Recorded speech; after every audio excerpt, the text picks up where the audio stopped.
Bismillahirrahmanirrahim. Assalamualaikum warahmatullahi wabarakatuh. Pemirsa MTA dimanapun Anda berada, senang sekali kami dapat menjumpai Anda kembali dalam season terbaru program Titik Terang. Ini adalah program yang membahas dan mengupas serta menelaah salah satu karya monumental dari Hazrat Khalifatul Masih yang keempat, Hazrat Mirza Tahir Ahmad rahmatullah alaih, yakni buku beliau Christianity: A Journey from Fact to Fiction. Di dalam bukunya, Huzur menilik doktrin ajaran Kristen yang telah melalui proses sejarah yang begitu panjang, lebih dari 2000 tahun, dari sudut pandang logika dan ilmiah. Perlu kami sampaikan bahwa program ini tidak bermaksud untuk merendahkan orang-orang Kristen ataupun pribadi Yesus Kristus. Sebagai Muslim, merupakan suatu unsur mendasar dalam keimanan kami untuk mengimani kebenaran Yesus Kristus, menerima beliau sebagai seorang Rasul Allah yang istimewa dan terhormat. Namun, ketika kebenaran menuntut titik terang dalam menemukan kejujuran terhadap logika, pikiran sehat, dan pemahaman manusia, maka kita tidak dapat mengelak untuk tidak meninjau kembali pandangannya terhadap ajaran Kristen. Program ini tidak bermaksud menimbulkan suatu jurang pemisah antara orang-orang Kristen dengan Kristus. Sebaliknya, program ini diharapkan menjadi titik terang bagi semua orang untuk lebih dekat kepada kenyataan diri Yesus Kristus dan menjauh dari mitos atau dongeng khayalan yang telah diciptakan di seputar beliau.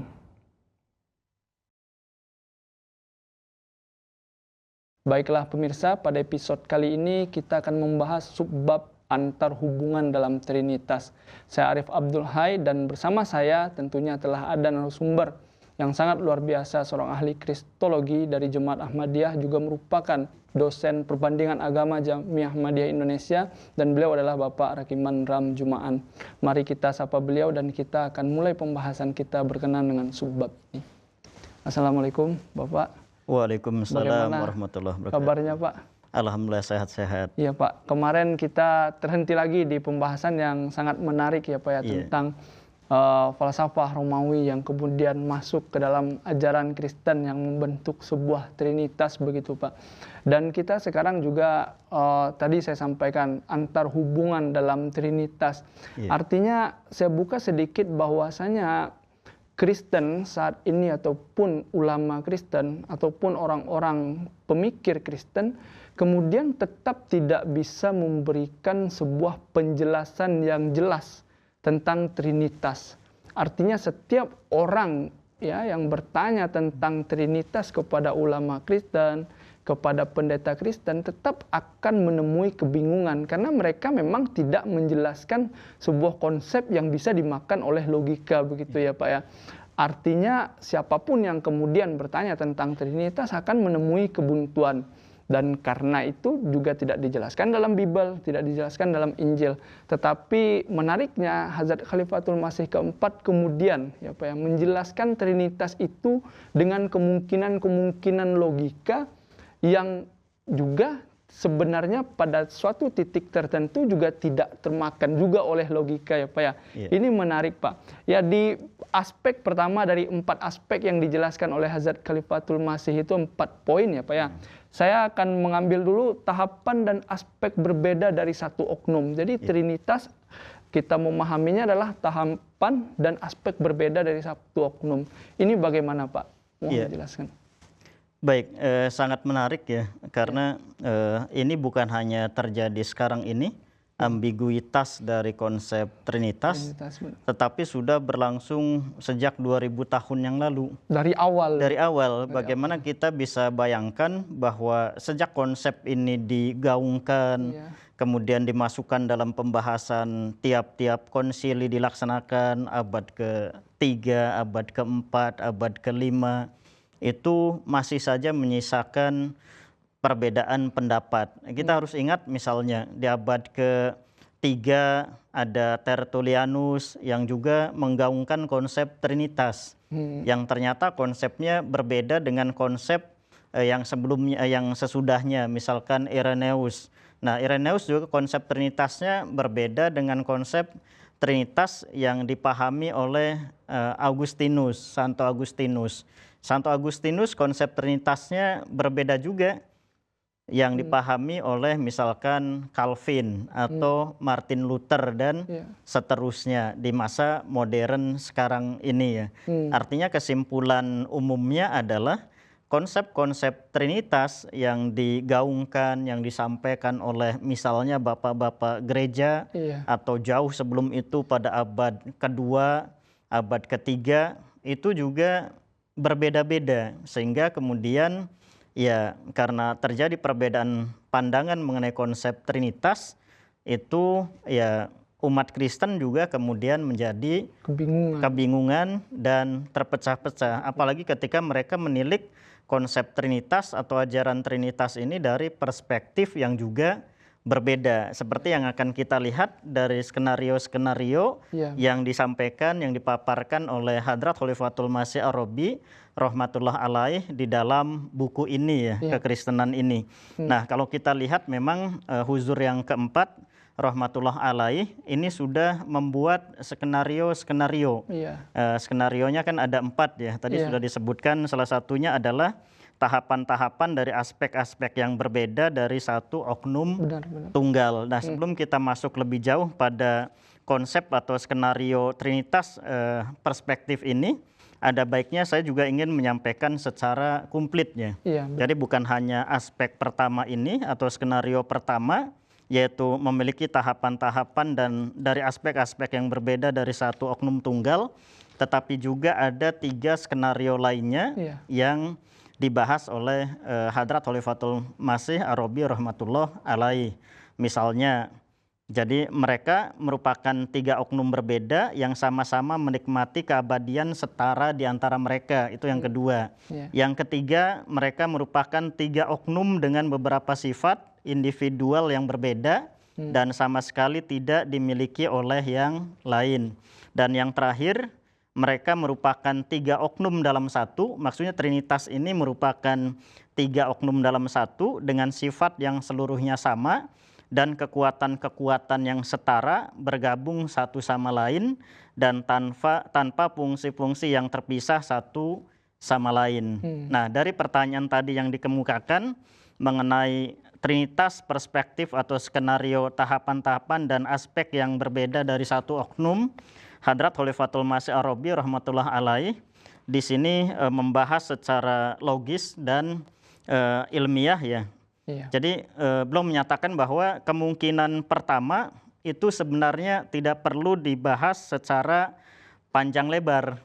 Artinya bagi beliau konsep atau skenario Trinitas yang pertama tadi ditanyakan itu sebenarnya biasa saja. Artinya kesimpulannya itu akan menguap hilang dengan sendirinya. Trinitas itu. Kenapa? Karena di sini beliau katakan bahwa hampir tidak ada orang Kristen zaman sekarang yang lebih mengimani Yesus sebagai sebuah aspek atau salah satu fase Tuhan daripada mengimani beliau sebagai satu oknum berbeda. Artinya kalau oknum itu dikatakan berbeda, maka ya tidak perlu pembahasan lagi, sudah selesai, sudah hilang dengan sendirinya. Nah, oleh karena itu beliau juga menyatakan orang-orang yang percaya pada Trinitas bersikeras bahwa terdapat 3 oknum berbeda yang menyatu menjadi satu. Jadi oknumnya berbeda, menyatu menjadi satu. Nah, di sini beliau menyatakan bahwa pada saat seseorang mengakui skenario bahwa satu oknum memiliki aspek-aspek berbeda yang ditampilkan secara bersamaan, maka konsep Trinitas, yakni 3 Tuhan dalam satu, akan menguap jadi udara dan Trinitas tidak akan tersisa lagi. Artinya ya ini tidak perlu dibahas lagi karena kesimpulannya adalah ini nonsennya. Nah, makanya belum menyatakan juga bahwa sehingga Sang Tuhan Bapa lah tergerak oleh kasih sayangnya yang mati demi dosa-dosa manusia.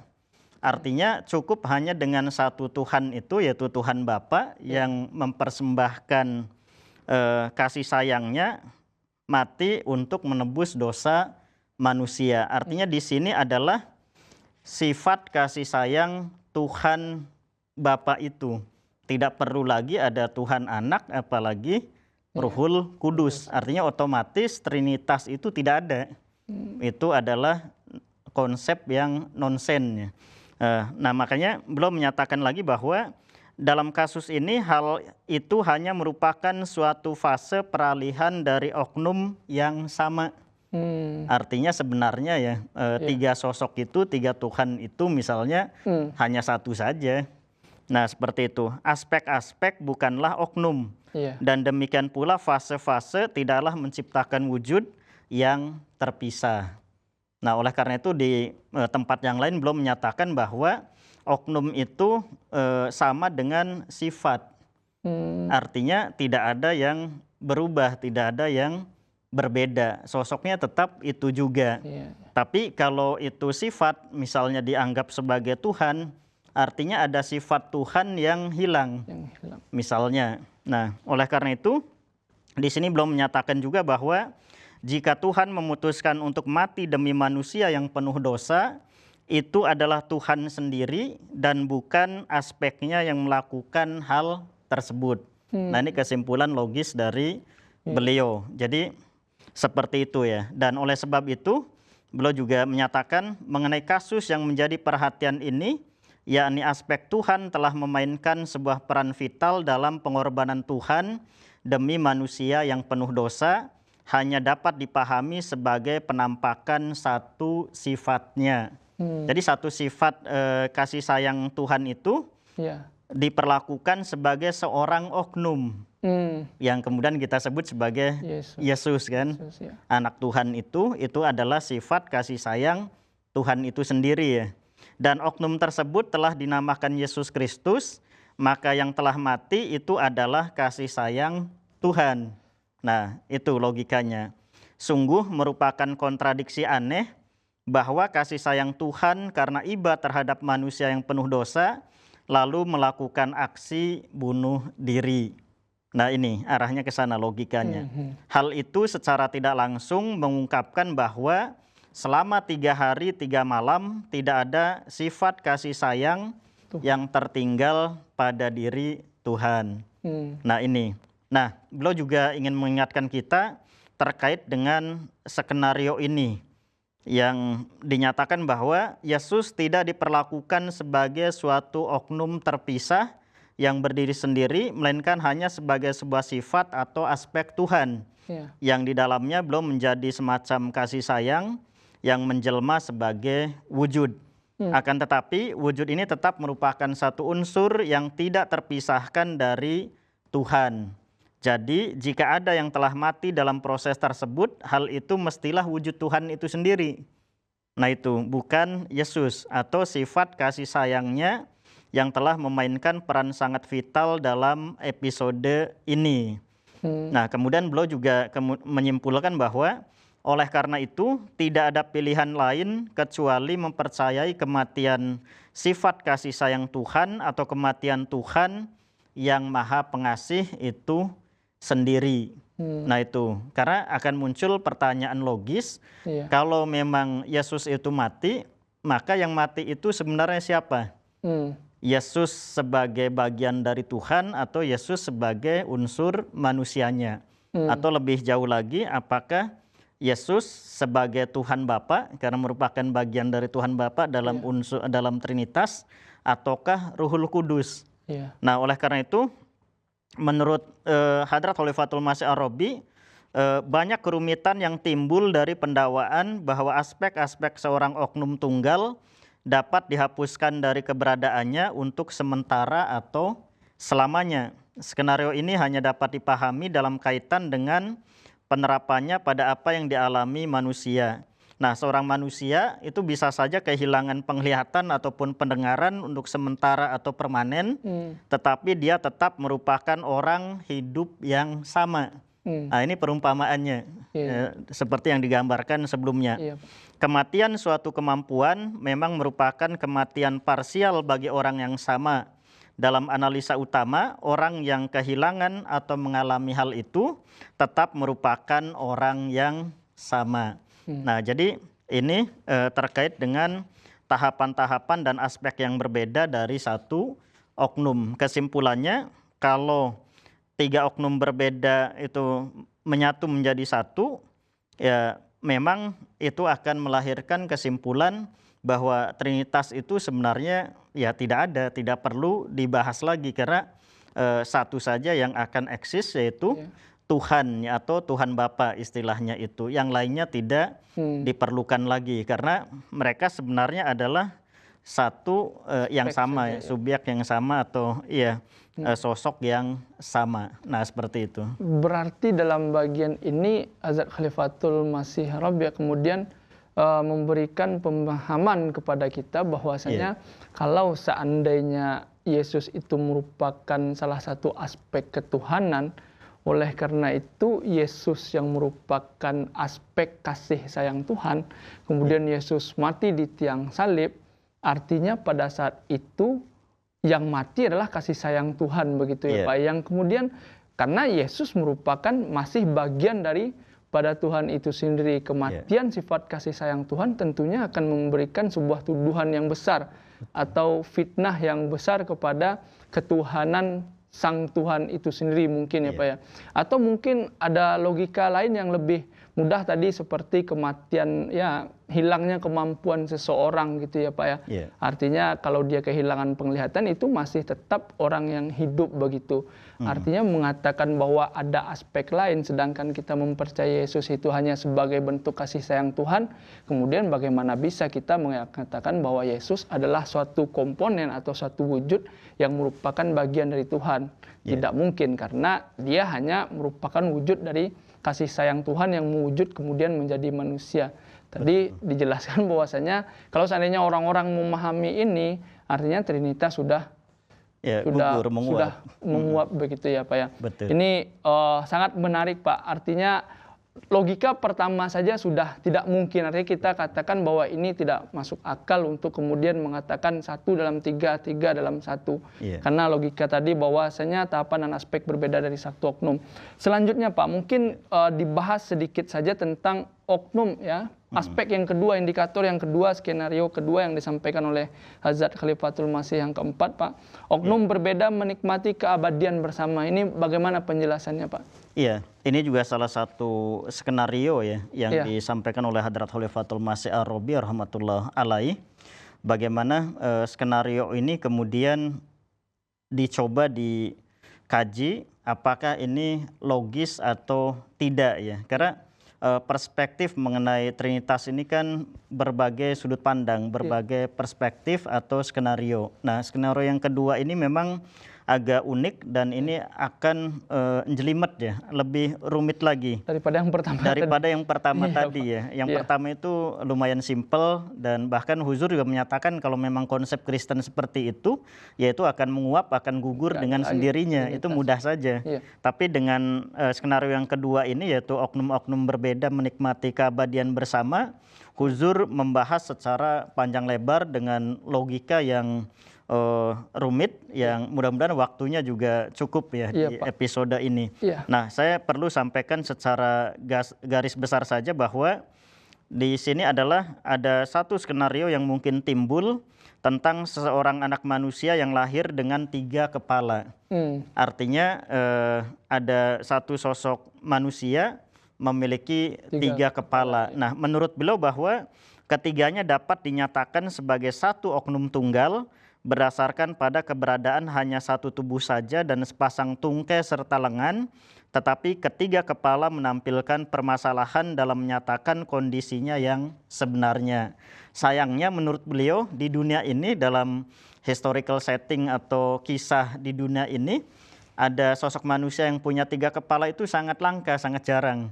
Di dunia paling banter satu sosok tubuh hanya 2 kepala ya. Tapi itu memang deity ya, artinya dualitas Tuhan, tetapi itu juga biasanya tidak berlangsung lama hidupnya. Bahkan kalau itu dipisahkan yang satunya akan meninggal juga ya. Nah, oleh karena itu menurut beliau, jika keanehan alam seperti itu hidup cukup lama untuk mampu berbicara dan memaparkan sendiri diri mereka, barulah kita dapat menyelidiki apa yang berlangsung di dalam ketiga kepala yang berbeda itu. Misalkan satu tubuh 3 kepala ini anggap saja kepala satu, kepala A, B, C. Nah itu akan bisa dianalisa apakah mereka memiliki pemikiran yang sama ataukah berbeda dalam satu waktu, apa yang mereka fikirkan. Tapi dengan tidak adanya pengetahuan tentang itu, kata Huzur, menyatakan mereka sebagai satu oknum yang berkongsi memiliki 3 akal pikiran atau 3 oknum yang berkongsi memiliki satu tubuh tidaklah mungkin, karena contohnya tidak tersedia bagi kita kan, itu pun baru 2 kan. Nah anehnya menurut beliau aspek sangat penting dalam doktrin Kristen ini sama sekali tidak diuraikan dalam Alkitab. Sejauh yang berkaitan dengan rujukan tentang Kristus dan Ruhul Kudus, tidak kurang bukti yang menyatakan bahwa mereka ditampilkan sebagai 2 oknum berbeda yang tidak berkongsi dalam hal proses pemikiran yang sama dan perasaan-perasaan yang sama. Jika tidak, bayangan-bayangan Ruhul Kudus yang berbeda dengan Kristus akan tidak mungkin dipahami, khususnya selama periode ketika Yesus terkurung dalam tubuh manusianya. Maksudnya ketika Yesus ada dalam tubuh manusia Yesus itu, di mana posisi Tuhan dan juga Ruhul Kudus. Itu akan aneh sekali kalau mereka kemudian 3-tiganya masuk ke dalam tubuh yang didiami Yesus itu, anak Tuhan itu. Nah oleh karena itu kata beliau, pertanyaan-pertanyaan yang pasti timbul berkenaan dengan apa yang benar-benar terjadi pada oknum Kristus selama pengalaman tersebut dalam kaitannya dengan 2 oknum lain pada sosok Tuhan Kristen adalah: pertama, apakah kedua oknum lainnya, yakni Tuhan Bapa dan Ruhul Kudus, bersama-sama menghuni tubuh Yesus Kristus atau sama-sama mengalami pengalaman-pengalaman beliau dalam kaitan mereka dengan tubuh itu? Nah itu logika pertama. Apakah Tuhan Bapa, Ruhul Kudus juga mengalami pengalaman itu? Pengalaman Yesus. Iya. Dan yang kedua, apakah Yesus sendiri yang menghuni tubuh tersebut dan dengan demikian beliau tidak mengikut sertakan kedua oknum Trinitas lainnya dalam pengalaman beliau yang berkait dengan tubuh itu. Kalau ini terjadi, artinya mereka bukan Trinitas. Tidak bisa 3 menjadi 1. Betul, ataupun 1 menjadi karena 3, Pak. 2 atau salah satunya tidak ikut dalam pengalaman Yesus ya Pak. Iya. Kita sudahi dulu Pak, mungkin karena kan durasi ya Pak. Ini akan menarik, Bapak tadi mengemukakan 2 kemungkinan. Apakah yang pertama tadi ya, ataupun yang kedua yang lebih menarik, kalau seandainya mereka tidak saling mengalami pengalaman satu sama lain. Artinya Tuhan Yesus merasakan kehidupan atau kematian di tubuh Yesusnya, sedangkan Tuhan lain tidak merasakan itu. Artinya mereka bukanlah satu identitas, tidak bisa menjadi Trinitas. Ini akan sangat menarik Pak, tapi dikarenakan waktu kita akan mulai lagi di pembahasan episode berikutnya Pak. Kita simpan untuk episode berikutnya Pak. Jazakumullah Bapak. Pemirsa MTA, sangat menarik sekali dan ini merupakan pembahasan yang sangat luar biasa.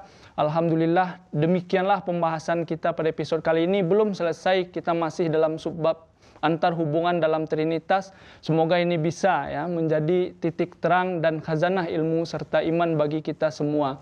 Amin, Allahumma amin. Insya Allah kita akan bertemu lagi di program Titik Terang episode berikutnya, tentunya melanjutkan pembahasan kita kali ini. Kami ingin mengajak Anda untuk senantiasa menyaksikan program-program menarik MTA lainnya, terutama khutbah huzur Hazrat Khalifatul Masih Al-Khamis Ta'ala bin Nasir Aziz hanya di MTA Indonesia.